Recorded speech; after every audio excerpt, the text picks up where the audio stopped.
The backyard was already buzzing with noise, smoke, and the smell of grilled meat when I arrived with my girlfriend beside me. She wasn't human, and she still tilted her head at everything like the entire earth was one big experimental joke someone forgot to explain. The folding chairs, the loud music, the chaotic laughter, she was taking it all in like a scientist studying a primitive but oddly charming civilization. My cousin noticed us immediately. He always did.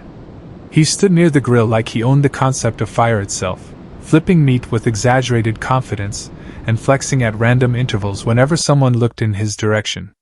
He had that loud, attention-hungry energy that made every conversation feel like an audition for a role nobody asked him to play.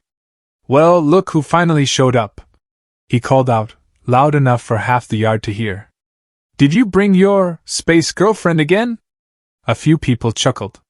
My girlfriend smiled politely, completely missing the insult, then leaned toward me and whispered that his pheromone output suggested insecurity and excessive protein consumption. That almost made me laugh. My cousin kept going, puffing his chest. "Don't worry, bro. I saved you a burger. Not everyone can handle real barbecue. Some of us are alpha-level grill masters." He said alpha, like it was a legally registered trademark. I didn't respond. That only made him bolder. He started listing his achievements with the grill like he was reporting battle victories. Someone in the crowd groaned quietly. My aunt pretended to check her phone. Even the neighbor's dog looked bored. Then, in his need to dominate the conversation, he did something stupid. He leaned toward a group of relatives and said, "Unlike some people here, I actually work for everything I have. Not like that old call sign freak, what was it again? Butter Knife Echo or something ridiculous like that?" A couple people laughed. My stomach tightened slightly. That wasn't a nickname I ever used publicly. Before I could respond, a voice from the corner of the yard cut through the noise like a blade. "Say that again." It was calm. Controlled. Heavy was something that didn't belong in a backyard barbecue. An older man, quiet the entire evening, slowly set down his drink. He hadn't joined any conversations before now. Nobody really paid attention to him. But the moment he spoke, the atmosphere shifted. He looked directly at me. Then he said my call sign again, but correctly this time, with respect instead of mockery. The cousin stopped laughing mid-breath. The man stood up slowly, eyes narrowing like he was looking at a ghost he never expected to see outside a classified memory. "I haven't heard that name in years," he said. "Not since the Colony Drop incident." And suddenly, the entire barbecue went silent. The silence didn't last long, but it was heavy enough that even the grills seemed to stop crackling for a second. My cousin was the first to break it with a nervous laugh, the kind people make when they're not sure whether they're still in control of the situation. "Okay, hold on," he said, waving a hand. "We're really doing this? Military story time at a barbecue? Next someone's gonna say he's secretly a space admiral or something." A few people chuckled weakly, but it didn't land the way he wanted. Not anymore. The older man ignored him completely. His attention stayed locked on me like he was confirming something he already knew deep down. Then he pointed slightly, as if recalling a memory buried under years of classified silence. "Colony Drop incident," he repeated. "Remote deployment. Supply chain collapse. 312 personnel stranded with nothing but half-functioning heat units and emergency rations that tasted like regret." My girlfriend leaned closer to me. "He is emotionally activated," she whispered. "This is fascinating." The man gave a short, humorless laugh. "We were supposed to wait for resupply. Command said hold position. Then everything went wrong. Systems failed. Morale dropped in less than a day." He finally looked at the grill, then back at me. "And then your man here decided waiting was optional." Now the cousin scoffed loudly, trying to reclaim attention. "Oh come on, what did he do? Order pizza from space?" Nobody laughed this time. The old soldier continued anyway, voice gaining energy like he was reliving something unbelievable.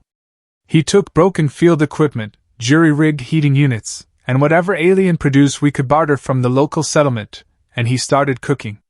A murmur ran through the crowd. My aunt actually stopped fanning herself. He didn't just cook, the man said. He optimized survival morale. You don't understand, food wasn't food anymore. It became structure. Routine. Hope. My girlfriend nodded thoughtfully. That is consistent with psychological reinforcement through shared consumption rituals. She said like she was impressed but also mildly offended. Humans needed food to feel stable. The man pointed at me again. That call sign? It came after he fed an entire stranded unit for 17 days straight using improvised methods nobody taught in any manual. The cousin blinked. Okay, but barbecue is still different. The soldier finally turned his full attention to him, expression flat. You're about to find out how wrong you are, he said. Then he smiled slightly. And I've been waiting a long time to see someone try to outgrill him. The moment the challenge was accepted, the entire backyard shifted from casual family barbecue into something that felt way too serious for folding chairs and paper plates. My cousin took it like a personal victory. He actually straightened his shirt, cracked his knuckles, and announced to everyone that they were about to witness real grilling dominance. Someone handed him extra meat like he was preparing for a championship fight instead of a cookout. He brought out fancy marinades, imported spices, and a portable grill attachment he clearly bought just for moments like this. He even set his phone on a tripod to record, because of course he did. Meanwhile, I just looked at the setup and quietly started rearranging things. No big announcement. No dramatic flexing. Just small adjustments. I shifted airflow by slightly angling the grill lid. I repositioned heat distribution using scraps of metal from the side table. I adjusted spacing like I was calculating field efficiency rather than cooking dinner. My girlfriend watched closely, her eyes scanning everything like she was trying to decode human primitive culinary warfare, as she called it earlier. My cousin laughed mid-prep. What are you doing, man? You fixing it with vibes? This isn't some survival camp fantasy. I didn't answer. That made him laugh harder. The retired Navy SEAL, sitting nearby now with arms crossed, muttered something like, "Oh yeah, he's in the zone." That didn't help my cousin's confidence. He started grilling aggressively, flipping meat like speed alone could improve taste. Smoke rose unevenly, some pieces clearly overcooked while others looked like they were still negotiating whether they wanted to be food or not. Then came my turn. I didn't rush. I didn't show off. I just applied the same principles I used years ago when food supply wasn't guaranteed and improvisation meant survival, not creativity. I layered heat gradually. Controlled timing. Used seasoning combinations my girlfriend had once described as legally questionable but emotionally uplifting. People started noticing the smell first. It wasn't loud. It was balanced. Like it was pulling attention without asking permission. A couple of neighbors from 2 houses down literally walked over the fence line just to ask what was cooking.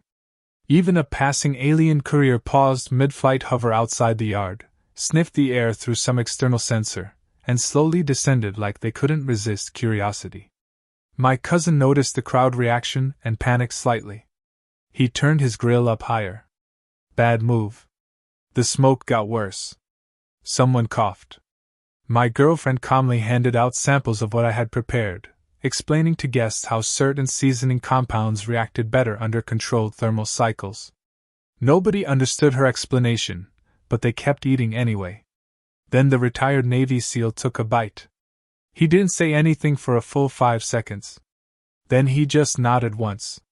"That's him," he said quietly. "That's exactly what I remember."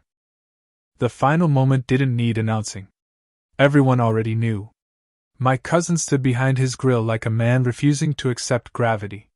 His food was technically cooked, but only in the same way a tire fire is technically warm. He tried to smile through it, tried to play it off like this was still some kind of competition he could salvage with confidence alone. Nobody was buying it anymore. People weren't even pretending to taste his food politely.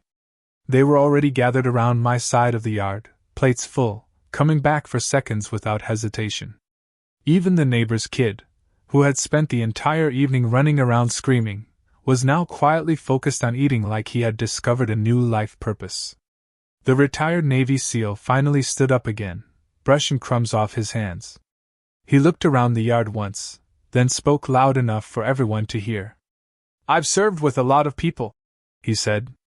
"Different planets, different conditions, different levels of disaster. But I can say this without exaggeration." He pointed at me. "This man can turn a supply collapse into a feast and make it look like a casual afternoon hobby." A few people actually clapped. My cousin's smile twitched. My girlfriend leaned into me and whispered, "Their social hierarchy has now recalibrated around your nutritional output." She sounded impressed. Possibly romantic. Possibly both. The SEAL wasn't finished, though. He glanced at my cousin's grill, then added, "And I've also seen worse battlefield disasters than that cooking station over there." That finally broke the tension. People laughed. My cousin turned red, then purple, then just sort of accepted defeat in real time. He muttered something about bad heat distribution, and slowly stepped away from his grill like it had personally betrayed him. Someone, I think it was my uncle, loudly said the call sign again. Then someone else repeated it, laughing.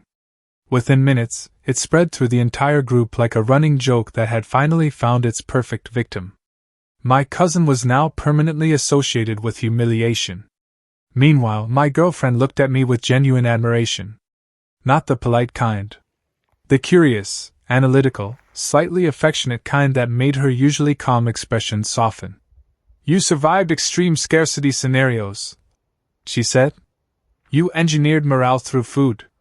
And now you dominate social bonding rituals through controlled culinary output." I shrugged. "I was just hungry most of the time." She tilted her head. "That is statistically the most human hero statement I have ever heard."